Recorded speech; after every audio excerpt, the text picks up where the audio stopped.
Come with me to be press at Fantastic Fest in Austin, Texas. Like, what actually is my life? How did this happen to me? I cannot believe I'm here. On top of the fact that I get to see all these movies, I also get to hang out with a bunch of my friends that you all know and love from Horror Talk, which is just so surreal. Like Chuck there, hi, legends. Like, the fact that TikTok has gotten me to a place where I can just go to a film festival and watch a bunch of movies with all my friends is fucking so surreal. I had also never been to an Alamo Draft House, which, as you can see, this is completely Shining themed, like down to the carpets. Room 237 is everywhere. Obviously, we have the creepy little ass twins. There's Gigi being adorable. This was the coolest part. You go up to the elevator and you press a button and the blood comes out. So fucking iconic. This is just some more shots of the theater itself because it was just so fucking cool. Like, it's every horror lover's dream. The first movie we saw was The Rule of Jenny Penn. Here's me excitedly walking into the theater because I still can't believe that this is my life. Obviously, they had reclining seats, which is a necessity. There's Chuck and Gigi once again just being adorable. Jenny Penn honestly was not for me, but John Lithgow's performance in it made it totally fucking worth it. I love him as a crazy person. The next movie we saw was Never Let Go, and Halle Berry was literally just standing 10 feet away from me casually. I almost fucking passed out. So I had every intention of taking more footage, but after I left the theater for Never Let Go, I was told that Mike Flanagan and Kate Siegel were there, and I literally turned the corner and ran right into them, and the rest of the night, I was inconsolable. I knew Kate and Mike were going to be there for this because VHS Beyond is premiering at Fantastic Fest, and they have a segment in that, but I was not expecting them to be there the first night. Like, they were literally there just hanging out, watching movies. I'll do a whole story time on this if you guys want another time, but this was literally the best fucking moment of my life. And then I proceeded to run into Michael Levy, who is the director of Stream, which I absolutely fucking loved, and he recognized me and was like, oh my god, I've been wanting to meet you. And I was like, I'm so excited to meet you, like, I want to meet David and the rest of the Terrifier crew too. And this man literally just looks at me and says, come with me, and brought me here. I met David Howard Thornton, that's him, with his arm around me, Art the Clown. And we even got a fucking group pic. What? And then I also met Lauren Libera, who recognized me from doing reviews and TikTok. I'm going to do a full review of Terrifier 3, and to be honest, like, I am so biased towards Art the Clown. There is no way I'm going into a Terrifier movie and not liking it. I fucking loved it. Art the Clown at his peak. And the fact that I met literally everybody in the fucking cast and crew beforehand made it an even better experience. This was just night 1. I have 8 days of this shit. I don't think I'm going to make it. Come with me to day 2 of being press at Fantastic Fest, and of course I'm wearing my Directed by Mike Flanagan shirt because VHS Beyond was premiering today. First thing we did was check out Fantastic Games, which you get to test out all these unreleased horror games, and it was so much fun. The first movie that we saw was Apartment 7A, which is a prequel to Rosemary's Baby, and they gave us this adorable little gift bag.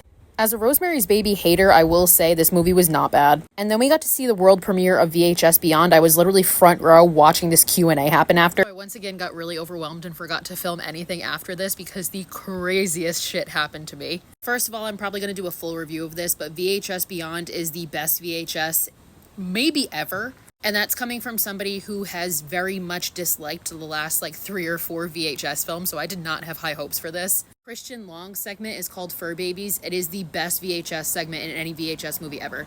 And I will say that confidently. And I went up to him afterwards and told him that. I got to tell him. But the best part of this whole thing is Kate Siegel looked me dead in the eyes and told me she liked my shirt. And then I got to talk to her and Mike again after. And take pictures in my Mike Flanagan shirt. I thought I peaked meeting them once, and then I meet them again the next day. I'm still going to do a full story time on all of my encounters with them because it's fucking insane. After all the movies were done and we were leaving, I walked outside and casually just ran into Elijah Wood. Okay. What is my life? Honestly, I don't know how this could possibly get any better, but we're going to see what day 3 brings. Come with me to day 3 and 4 of being press at Fantastic Fest, and on day 3 we got there and casually just saw Will Ferrell strolling in. No big fucking deal. Everybody was obviously losing their minds, and he was there because it was the world premiere of his movie Will and Harper, which will absolutely bring you to fucking tears. I went to this festival thinking I was going to see horror movies and be terrified, and I was in shambles watching this movie. And then we got to do a Q&A with Will and Harper, which was so much fun. We weren't really crazy about the last movie, Night Call, so we just got drunk and went to Denny's. And then we got to day 4. The first movie that we saw was Little Bites, which we got to see in the Shining themed theater. So it has all of the Shining carpet all over it. So fucking cool. And then there was a Q&A with the director Spider-1. And the next movie we saw was A Severed Son. And honestly, as somebody who does not generally like folk horror, this was really good. The main character is a badass. I was actually very pleasantly surprised. And then we got ready to go see Daddy's Head, which was a lot of our most anticipated. So we did a before and after reaction. And let me tell you, this movie was fucking scary, brother. surprisingly fucking scary. Like, this one is a must-see for sure. And then I just casually met Barbara Crampton, and she is just the kindest soul ever. And I still have 4 days left of this. I'm so tired. Come with me to day 5 and 6 of being pressed at Fantastic Fest. And I'm not gonna lie, I'm fucking tired, man. There was this ghoulish book fair that was super cute. I met the guy who wrote the movie We Need to Do Something, which is a super underrated banger. And then here we all are for the first movie of the day, which was Gazer, which honestly, none of us were really a fan of. I mean, I appreciate it and respect what they were trying to do. That's Daddy, aka the director of Daddy's Head, who we bought him a bunch of shots and got him really drunk because it was a lot of fun and we loved his movie. And then we went to this spooky bar down the street, which, I mean, the rest is history. I don't really know what else I have to say here. And then we went into the secret screening, which ended up being Heretic. And let me tell you guys, Heretic is the best horror movie of 2024. And I don't think anything is going to top it this year. And I'm just going to let my reaction here speak for itself. Sobbing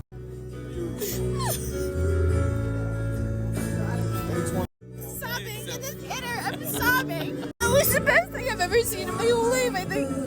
Yeah, so that was my favorite of the festival by far. And then we did a Q&A with the directors, which fucking ripped. And then we got to day 6, and we started that day off by playing some horror trivia, and obviously, we fucking killed it. The first movie that we saw this day was Cloud, which is a Japanese film, and it had its moments. It just wasn't what we were expecting necessarily. After that, we saw an Indonesian horror film called Respati, and if you like Indonesian horror, you're probably gonna fucking love it, so I would check it out. And then I went back to the theater at 11:35 p.m. for my final movie, which was Bone Lake, which absolutely fucking ripped, and I'm tired, man. Come with me to day 7 and 8 of being pressed at Fantastic Fest. We've made it to the end. I'm tired, but I'm fighting through. First movie I saw was this documentary on the spirit of Halloween Town, which was adorable. And then we went into Dorothy Bell, What Happened to Dorothy Bell, which was just your classic found footage horror movie. The best part was the reveal of the 4th secret screening, which ended up being the Creep Tapes, and Mark fucking Duplass was there dressed as Peach Fuzz. It was honestly a life-altering moment, and here's my reaction. So this was one of my favorite moments of the festival because I met Stuart Ortiz, who is the writer and director of Grave Encounters. If you guys have been following me for any amount of time, you know that is like one of my favorite horror movies of all time. It's the movie that scared me the most. It literally changed my fucking brain chemistry. I got to shake his hand and say thank you for traumatizing me, and it was one of my favorite moments from the whole festival.